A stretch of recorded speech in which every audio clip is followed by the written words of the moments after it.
Monsieur Félix Tshisekedi, bonjour. Bonjour Freddy Moulongo. Voilà, nous sommes à Poitiers, à la 77e congrès du Parti Socialiste, ici dans cette région de la Charente-Maritime. Voilà, Poitou-Charentes. Du voilà. Poitou. Oui. Poitou-Charentes. Voilà, je voulais savoir d'abord comment allez-vous? Ça va, un peu fatigué quand même par les déplacements, mais ça va, on tient le coup.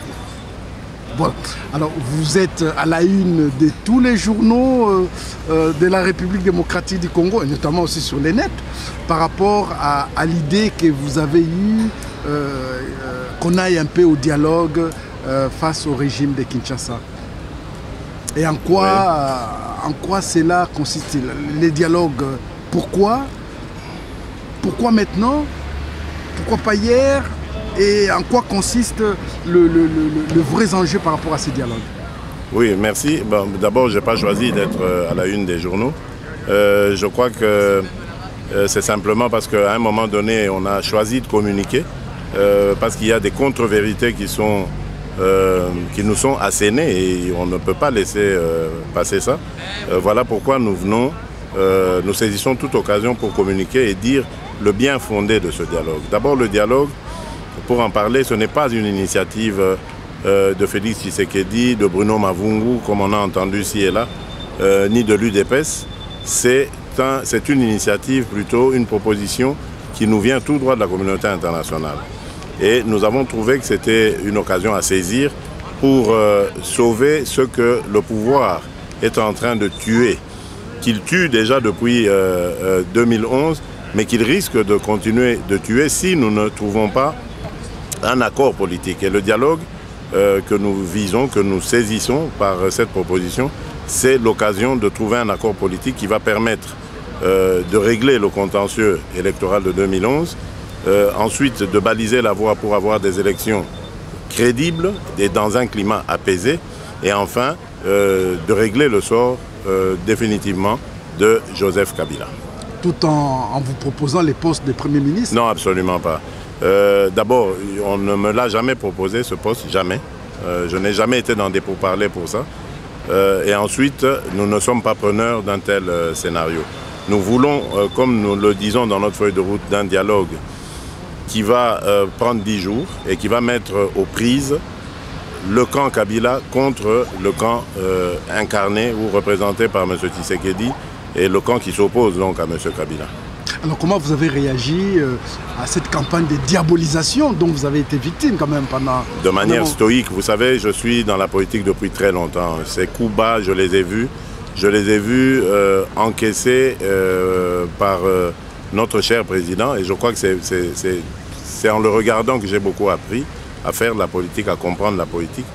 Donc je l'ai pris de manière avec du recul, avec beaucoup de stoïcisme, parce que je pense au finish que nous avons la conscience avec nous, nous avons la conscience tranquille, et donc tout ce qui peut être dit va s'effriter à la longue. Ça va s'effriter parce que ça ne sera pas du tout vérifié. Donc ceux qui ont avancé par désir de méchanceté, de nuisance, ce genre de propos, ce genre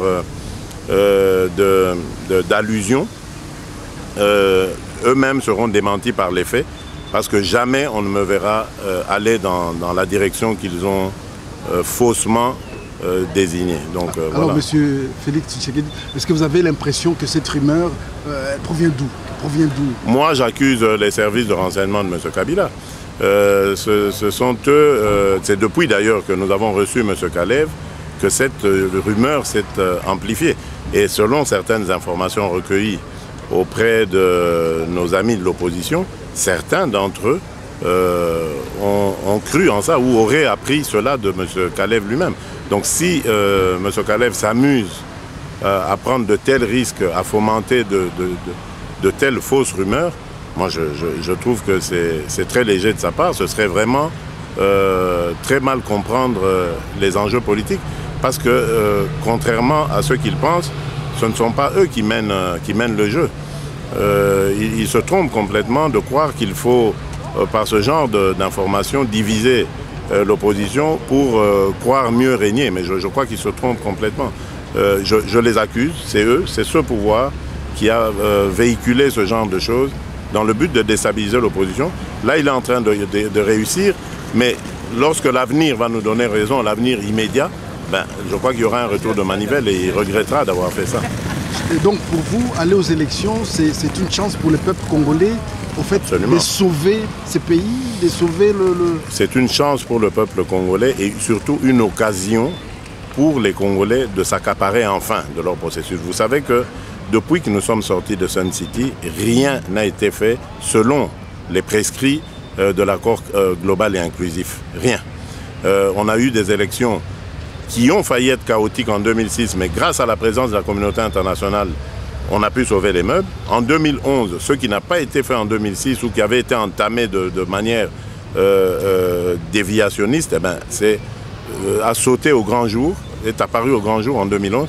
Et là, si on n'arrête pas la machine, par un dialogue, un accord politique qui va permettre de rentrer dans les rangs, de rectifier le tir, nous allons avoir la véritable explosion en 2016. Alors il y a des gens qui se posent les questions, mais comment Félix Tshisekedi, lui, se permet d'aller à Goma, à Bukavu, sans qu'il soit bastonné, sans qu'il soit interpellé? Est-ce que ce n'est pas le régime qui est derrière? Mais depuis quand ceux qui partent en tournée à la base de leur parti doivent se faire bastonner?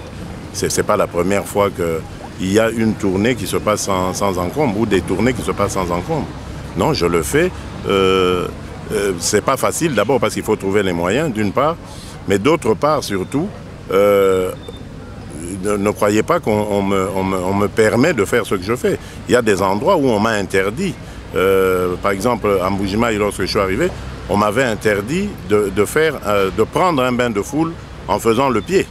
On m'obligeait de rentrer dans le véhicule et on avait interdit tout carnaval motorisé. Mais c'est la foule qui a pu déjouer ce mot d'ordre et en s'imposant, et voilà pourquoi ça a été fait. À Bukavu, on nous avait interdit tout rassemblement sur un lieu public, donc il fallait aller dans un lieu fermé et on nous indiquait le stade, mais qui était hors de prix parce que sa location revenait à 1 500 $ que nous n'avions pas. Donc il y a eu des choses comme ça, ci et là, que je ne relève pas parce que pour moi, c'est de la distraction, ça ne sert à rien. J'avais besoin d'aller rencontrer la base du parti avec un ordre de mission dûment établi par le secrétaire général, je l'ai fait, et c'est ça le plus important. Le reste, ce n'est que spéculation. Moi, je ne suis pas un homme de spéculation, moi je suis un homme de la réalité qui aime aller au contact de la réalité.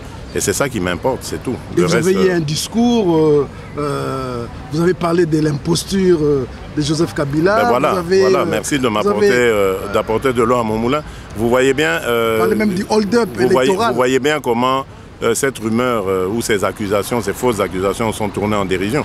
Joseph Kabila me payerait pour aller au fin fond du Congo dire que son mandat est une imposture, que le vrai président élu c'est Étienne Tshisekedi, que le dialogue est une nécessité pour nous et une occasion de régler le contentieux de 2011. Vous voyez ça d'ici? Pourquoi alors il ferait une telle chose? Donc ce sont des accusations éhontées, honteuses, j'allais dire, dues d'ailleurs, fomentées par des gens qui, moi, je trouve, sont plutôt jaloux du succès de ces tournées et me considèrent à tort d'ailleurs comme leur adversaire, alors qu'ils devraient se réjouir de ces succès parce que ce sont les succès de l'UDPS et donc qui profiteraient à tous les membres de l'UDPS. Alors maintenant, il y a une autre campagne, on vous dénie même d'être les fils du Sphinx délimité. Mais ça me fait rire, ça. Je suis le troisième fils d'Étienne Tshisekedi et de Marthe Kassalou. Ça me suffit, je n'ai pas besoin de le prouver à qui que ce soit ou d'avoir le quitus de qui que ce soit. Mes parents m'adorent, je les adore, c'est l'essentiel. Alors, par rapport à ces dialogues, est-ce que le découpage territorial, est-ce que ça fait aussi partie du dialogue? Est-ce que le fait que les Congolais manquent de carte d'identité, voilà, est-ce que ça aussi, c'est très bien, les prisonniers politiques, est-ce que ça aussi vous en parlez? Oui, très bien Freddy. Vous faites bien de poser cette question parce que j'ai parlé tout à l'heure au dialogue de régler le problème de Joseph Kabila et nous avons toutes les raisons de penser que cette histoire de découpage qui nous arrive de façon maladroite et tardive d'ailleurs, alors que c'est quelque chose qui est prévu depuis 2006, qui n'a jamais été faite, c'est encore une de ces manœuvres pour ne pas partir ou pour retarder son départ. Voilà pourquoi le dialogue sera une occasion pour mettre fin à cette comédie, parce qu'il n'y a déjà pas assez d'argent pour administrer les 11 provinces existantes pour le moment. Alors je ne vois pas comment, en passant de 11 à 26, on va alléger la machine, que du contraire. Donc je pense que c'est le moment de devenir sérieux, et le dialogue est la seule occasion qui peut nous permettre d'arriver à ce compromis politique qui va faire gagner le Congo plutôt que de s'adonner comme ça à des gesticulations inutiles et dangereuses. Alors quant à nos amis prisonniers politiques, malgré le maquillage qui a été fait, ici je pense à Eugène Diomi et à Christopher principalement, ce sont des prisonniers politiques, et même aux autres que nous avons été voir à un moment donné en prison. Quant à eux, moi je dis qu'ils ne s'en fassent pas. Dès que le dialogue commence, nous poserons le problème de leur libération. Nous ne nous imaginons pas pouvoir aller à un dialogue et à y arriver à des compromis politiques en ayant nos amis injustement détenus dans les geôles politiques de M. Kabila. Donc nous exigerons leur libération dès le début des travaux. Alors, puisque je vous ai, on ne vous a pas tous les jours, puisque je vous ai, Félix Tshisekedi, est-ce que vous pouvez quand même passer un message par rapport à la diaspora congolaise? Les expliquer peut-être en lingala ou en chiluba par rapport à ce qui se passe exactement, parce qu'il y a quand même une campagne dont on voit les résidus. Qu'est-ce que vous pouvez leur dire, ces gens qui se battent, qui sont pour les soulèvements populaires, qui oui, pensent... mais bon, je crois que quand on est pour le soulèvement, la meilleure des choses, c'est d'être sur place, parce que le soulèvement ne peut pas être télécommandé, on peut pas. Mais ce que je veux dire à la diaspora congolaise, c'est Batika Kolanda, Biloba Loba, Yabato Yoba Bomaka Mboka Wana, et qui aujourd'hui, basant la facilité, Yakokende, Kobata Masoki Nasa Mayou, j'ai entendu des trucs de ce genre, et de là où ils sont, Babandako Kosabana Mboka. Parce que quand des gens prétendent avoir des renseignements, leur venue de certains agents qu'ils contrôleraient, alors que je sais, moi je le sais, que Makambo Bazo Babazo Kosa, ça veut dire que Baza est dangereux. Ça veut dire qu'ils sont au service de Kabila. Moi je crois, et j'ai déjà entendu des informations dans ce genre, que Batouana, Bazalinde, Batoyo, Batop, Oyo, système à Kabila et Kotissa à la diaspora. Bana ya diaspora, Congolais à diaspora. Rappelez-vous en 2011 comment vous avez constitué une force redoutable pour le régime Oyo, contre le régime ya Kinshasa.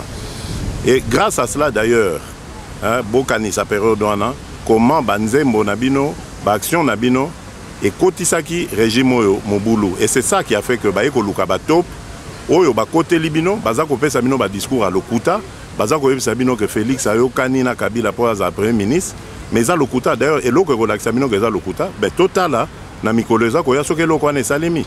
Soke salemite, boya ko yo kate que explication à Koyo Pesabino, ah non, ba ya salemite pour na boy. Akoye Bisabino de l'autre côté, parce qu'il n'a pas, et ça Lokuta biloko ana. Ce sont des gens qui sont très dangereux pour l'unité de la diaspora.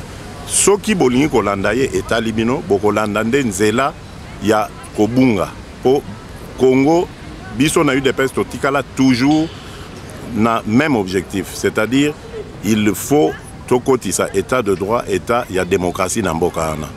Donc Kabila va partir et ce pays est kozala libéré, lui des pestes kozana combat wana ya libération. Pas ba combat ya arrière garde.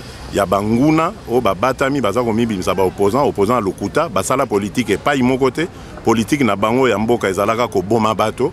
Alors moi je suis désolé, Soki Boza Kolanda Bato Nengwana, Bozali Kolanda Nzela Yabobungi, État Libino. Mais Nazako Sengabino, unité derrière leader Nabiso, Oya déceva jamais ba Congolais. Leader Nabiso c'est Etienne Tshisekedi, Bakalate Bokomon est de retour, je vous remercie. Voilà, Félix, en tout cas, ce sera ma dernière question. Est-ce que, après les hold-up électoraux de 2011, est-ce que 5 ans, est-ce que vraiment Alias Joseph Kabila a dirigé vraiment Congo comme il fallait, ou bien il y a eu quand même les bâtons dans les roues? Non, dirigé d'ailleurs, on nous a même dit, ci et là, par des informations reçues, que plaidoirie n'a pas eu lorsqu'il justifie le fait que Bani va glisser, au moins temps, Baza prêté pour organiser l'élection, ils disent que ils n'ont pas pu gouverner, etc. Oui, c'est la preuve que c'est un régime d'imposture, parce que ceux qui sont élus, comment est-ce qu'ils n'ont pas réussi à gouverner? Donc ça veut dire que Bazui commande Yamboka de manière forcée, imposée. Et nous devons aller au dialogue pour nous rassurer Bango que Bakende Batika Mboka ou Basiba BBC, ils ont suffisamment fait de mal comme ça. Bakende, Batika démocratie, Batika état de droit et quota, et Koka, ça le bonheur Yabana Mboka. Donc oui, je crois qu'ils n'ont pas réussi à gouverner parce que le peuple a refusé de leur donner sa confiance. Et vous savez, quand un peuple vous tourne le dos, il n'y a rien de bon qui se passe. Hein, et c'est leur cas. Monsieur Félix Tshisekedi, vraiment merci. Merci Freddy, merci beaucoup. Merci d'avoir répondu à nos questions et j'espère que le monde entier saura quand même votre version des faits parce qu'on vous a condamné sans vous avoir entendu. Oui, mais bon, ça c'est de la manipulation, je sais d'où ça vient, c'est petit, c'est mesquin, il ne faut même pas faire attention. Ça vient toujours des mêmes, ceux qui ont mis le Congo dans l'état où il est et je crois que cette fois nous sommes déterminés à marcher dessus. Merci beaucoup Félix Tshisekedi. Merci. Merci Freddy.